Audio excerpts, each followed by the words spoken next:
Bahaya gingivitis pada remaja, dari penyebab hingga pencegahan, faktor intrapersonal kesehatan gigi dan mulut.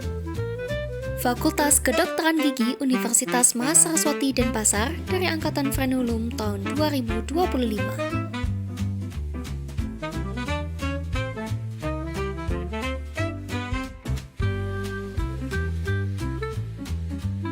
Di sini aku akan menjelaskan definisi dari gingivitis. Gingivitis merupakan bentuk penyakit periodontal yang umum terjadi pada remaja dan sangat berkaitan dengan beberapa faktor sosial, ekonomi, dan perilaku kesehatan mulut. Gingivitis adalah tahap awal penyakit periodontal. Nah, deteksi dini pada anak kecil dapat mencegah perkembangan kondisi yang lebih parah, seperti periodontitis, di mana dapat mengakibatkan kehilangan gigi dan mempengaruhi struktur tulang di bawahnya. Dampak dari gingivitis, yang pertama, penurunan kualitas hidup, di mana gingivitis dapat menyebabkan kemerahan, bengkak, dan gusi yang mudah berdarah. Nah, walaupun terkadang kita tidak merasakan adanya nyeri, namun kondisi ini bisa menimbulkan ketidaknyamanan, bau mulut, dan rasa malu yang memengaruhi kualitas hidup sosial remaja. Yang kedua, risiko berkembang ke periodontitis, di mana gingivitis persisten itu adalah faktor risiko utama periodontitis. Mengapa? Karena gingivitis merupakan tahap awal dari penyakit periodontal, dan bila peradangan gusi ini tidak diobati atau berlangsung secara lama, maka akan berkembang menjadi periodontitis. Yang ketiga, masalah sistemik, di mana biofilm dan peradangan gingiva berkontribusi pada peradangan sistemik. Hal ini dikaitkan dengan peningkatan risiko penyakit kardiovaskular, diabetes, dan infeksi pernapasan. Adapun mikrobiota interdental juga dapat menjadi reservoir patogen sistemik, di mana memperburuk penyakit kardiovaskular dan metabolik. Faktor interpersonal pada remaja. Yang pertama, kurangnya pemahaman tentang mekanisme plak, gingivitis, periodontitis. Nah, banyak remaja yang tidak menyadari tanda awal gingivitis karena mereka seringnya merasakan tidak nyeri sehingga tidak mengenali resikonya.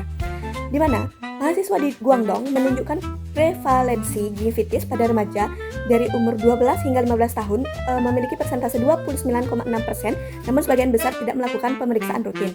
Yang kedua, kurangnya edukasi teknik kebersihan mulut bagi anak-anak, di mana anak-anak dengan edukasi buruk tentang menyikat gigi dan flossing lebih berisiko mengalami gingivitis. Sikap remaja terhadap gingivitis biasanya lebih condong pada sikap meremehkan dan ketidakpedulian. Perasaan ini diperkuat dengan anggapan bahwa gingivitis adalah kondisi yang sementara yang tidak perlu penanganan lebih serius, sehingga mereka cenderung menerima gingivitis sebagai suatu hal yang wajar. Sikap masa bodoh inilah yang membuat gingivitis tumbuh subur di kalangan remaja. Sulit untuk mengubah pola pikir ini karena penyakit gingivitis memang terdengar awam oleh kebanyakan orang, tetapi bukan berarti tidak dapat diubah sepenuhnya. Tidak adanya tindakan pencegahan dari remaja. Biasanya, orang akan mulai memperhatikan penyakit ini karena terdapat kekhawatiran yang berlanjut, seperti rasa sakit yang semakin dirasakan dan pendarahan yang sudah mengganggu kehidupan. Apabila dibiarkan begitu saja, gingivitis berisiko berkembang menjadi penyakit periodontitis. Sikap meremehkan tadi berasal dari keyakinan-keyakinan mendasar yang keliru, tetapi sayangnya sudah tertanam di pola pikir dalam kehidupan remaja. Banyak orang yang menganggap bahwa gusi yang berdarah tidak lebih berbahaya dibandingkan dengan gigi berlubang, sehingga mereka justru mewajarkan hal tersebut karena mereka merasa bahwa itu terjadi akibat menggosok gigi yang terlalu keras. Semua berawal dari mitos yang mengatakan hal serupa, bahwa gusi berdarah adalah hal yang normal. Selain itu, mereka juga yakin bahwa gingivitis akan sembuh sendiri tanpa perawatan khusus dari dokter, sehingga mereka cenderung tidak memeriksakan diri mereka ke dokter gigi. Keyakinan yang keliru inilah yang membentuk sikap tidak peduli terhadap kesehatan gingiva. Jadi kali ini saya akan memaparkan keterampilan dalam kebersihan mulut. Jadi teknis kayak gitu sering sekali salah. Jadi menyebutkan bahwa meskipun mahasiswa kedokteran gigi relatif punya pengetahuan yang baik, teknik menyikat gigi sering tidak efektif, khususnya untuk area atau ruang interdental, yaitu pada sela gigi. Jadi konsekuensinya, pola inflamasi tetap tinggi meskipun sudah menyikat gigi karena ruang interdental jarang dibersihkan dengan benar. Jadi untuk yang kedua, minimnya keterampilan untuk memakai sikat interdental atau floss. Jadi sebagian besar peserta sebelum intervensi hanya sekali atau tidak rutin menggunakan sikat interdental, bahkan setelah mendapatkan pendidikan kesehatan gigi. Lalu setelah dilakukan pelatihan, terstruktur, peningkatan skill dan compliance memakai sikat interdental secara signifikan menurunkan pendarahan di uniform.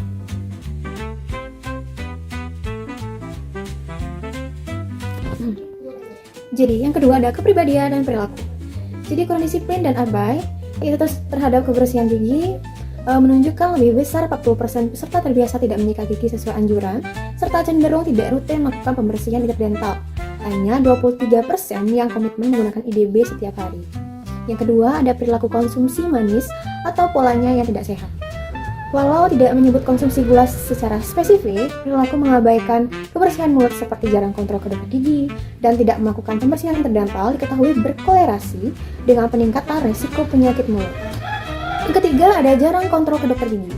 Salah satu hambatan utama ialah kurangnya motivasi dan self-discipline. Sehingga intervensi edukasi saja tidak selalu menjamin perilaku konsisten tanpa penguatan atau kontrol rutin.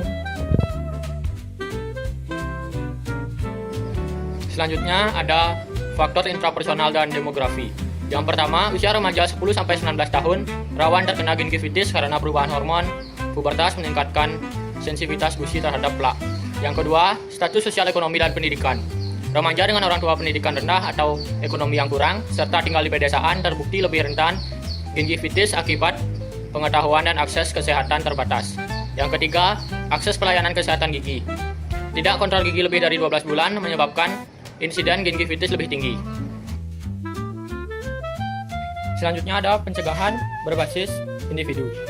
Dengan melakukan pencegahan berbasis individu, dapat lebih cepat mencegah daripada mengobati sampai munculnya berbagai gejala pada gigi dan mulut. Adapun beberapa langkah pencegahan berbasis individu. Yang pertama, sikat gigi 2 kali sehari dengan teknik yang benar. Disarankan dengan pasta gigi berfluoride. Yang kedua, kontrol gigi rutin selama 6 bulan sekali. Pemeriksaan dan motivasi ulang penting, terutama untuk mendeteksi diri. Yang ketiga, pola makan yang sehat seperti buah dan sayur dapat menurunkan plak dan risiko gingivitis. Yang keempat, ubah mindset. Jika gusi berdarah merupakan tanda radang gusi harus diintervensi, bukan diabaikan. Jadi, kesimpulannya yang pertama, gingivitis merupakan penyakit serius yang berawal dari hal sederhana, di mana gingivitis merupakan awal dari penyakit periodontal yang dapat berkembang menjadi periodontitis. Yang kedua, faktor intrapersonal sebagai kunci utama dari penyebab hingga pencegahannya. Yang ketiga, pencegahan efektif dimulai dari perubahan pola pikir dan tindakan. Contohnya seperti mengubah pola pikir dari gusi yang berdarah itu normal menjadi gusi yang berdarah itu adalah tanda bahaya. Yang terakhir atau yang keempat adalah kolaborasi edukasi dan komitmen pribadi sebagai kunci, di mana upaya pencegahan membutuhkan komitmen dari remaja dan didukung oleh edukasi yang berkelanjutan. The mouth is the mirror of the body. What we see as normal is often the most dangerous barrier to change. Take care of your mouth and it will take care of you.